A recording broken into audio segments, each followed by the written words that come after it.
So quadratic equation को समझने से पहले हम ये सीख लेते हैं कि पॉलिनोमियल क्या होता है।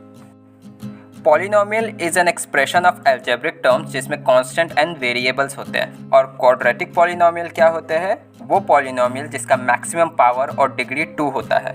और जब एक पॉलिनोमियल या एक एल्जेब्रिक एक्सप्रेशन को इक्वेट कर देते हैं किसी दूसरे टर्म से, तो वो पॉलिनोमियल या एल्जेब्रिक एक्सप्रेशन एक इक्वेशन में कन्वर्ट हो जाता है। ये है क्वाड्रेटिक इक्वेशन का जनरल या स्टैंडर्ड फॉर्म। एक क्वाड्रेटिक इक्वेशन अलग अलग टाइप के हो सकते हैं। For example, yes, these are quadratic equation, but अगर हम इन सब को सिंप्लीफाई करेंगे तो ये अल्टीमेटली इसी फॉर्म में आ जाएगा। That is why it is known as standard form of the quadratic equation. Quadratic equation के इस पार्ट को हम कांस्टेंट टर्म्स कहते हैं। इसे हमेशा एक रियल नंबर रिप्रेजेंट करता है। इन this case a is equals to 2, b is equals to -5 and c is equals to 3 है। और इस टर्म को हम वेरिएबल बोलते हैं। इसी का वैल्यू हमें फाइंड करना होता है। a, b, c को कोई भी रियल नंबर रिप्रेजेंट कर सकता है, but a should not be equals to 0। It is because अगर a इज इक्वल्स टू 0 हो गया तो वो एक्स स्क्वायर टर्म को एलिमिनेट कर देगा, because 0 multiplied by anything is 0। And अगर एक्स स्क्वायर टर्म ही नहीं रहेगा तो हमारे पास एक क्वाड्रेटिक इक्वेशन नहीं रहेगा। एक क्वाड्रेटिक इक्वेशन के दो सोल्यूशंस होते हैं। इसे हम इस इक्वेशन का रूट्स भी बोलते हैं। इसे सॉल्व करने के दो मेथड्स होते हैं। Number 1 factorization and number 2 by using quadratic और also known as Sridhar Acharya's formula.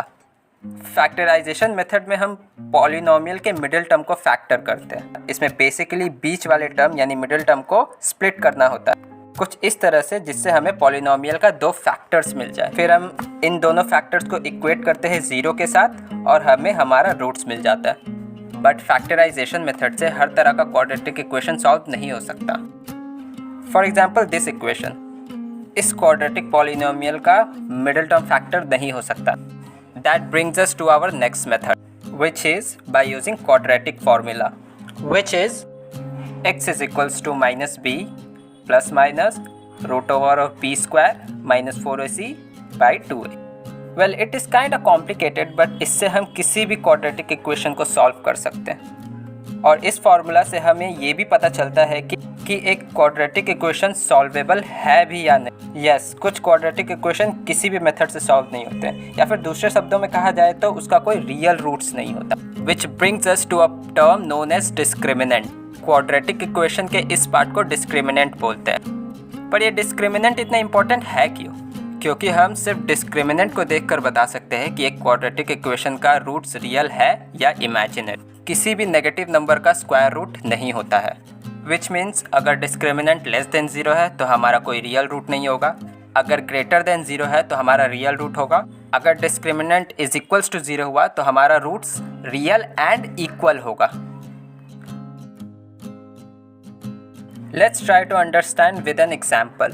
Quadratic formula से किसी इक्वेशन को सॉल्व करने के लिए हमारा फर्स्ट स्टेप होगा ABC को डिफाइन करना। But what is ABC? In this case A is equals to 1, B is equals to 6 and C is equals to 8 है।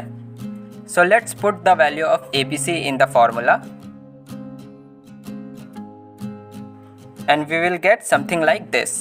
यहाँ प्लस माइनस का ये मतलब है कि इक्वेशन को दो बार लिखना है, एक बार प्लस के साथ, एक बार माइनस के साथ। So we will get either x is equals to -6 plus 2/2 और x is equals to -6 minus 2/2। और इन दोनों इक्वेशन को सिंप्लीफाई करने के बाद हमारे पास आएगा x is equals to -2 and -4। तो क्वाड्रेटिक फार्मूला से हमें ये पता चला है कि क्वाड्रेटिक इक्वेशन के दो रूट्स होते हैं। तो पहले वाले को अल्फा एंड दूसरे वाले को बीटा मान लेते हैं। सो व्हाट इफ अगर हम दोनों रूट्स को ऐड कर दें? So alpha plus beta is equals to this. दोनों डिनोमिनेटर का LCM 2a होगा और न्यूमरेटर होगा something like this. Now we can see ये टर्म कैंसिल हो रहा है क्योंकि एक माइनस है और एक plus. So after simplifying we will get alpha plus beta is equals to -2b by 2a and in the end alpha plus beta is equals to -b by a। Now similarly अगर alpha और beta को multiply करें then we will gate,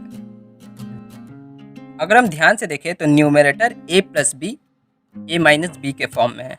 सो हम numerator को लिख सकते हैं a square minus b square और डिनोमिनेटर हो जाएगा हमारा 4a square. Now b square minus under bracket b square minus 4ac, bracket को हटाने के बाद हमारे पास होगा b square minus b square plus 4ac by 4a square. B square minus b square cancel out हो जाएगा and we will have 4ac by 4a square. And finally alpha into beta is equals to c by a। So there we go. Thank you so much for watching this video. I know quality उतनी अच्छी नहीं है, specially sound, पर अगर तुम्हें ये video अच्छी लगी तो ये वीडियो जाकर देखो जहाँ मैंने क्वाड्रेटिक फार्मूला के डेरिवेशन को एक्सप्लेन किया है।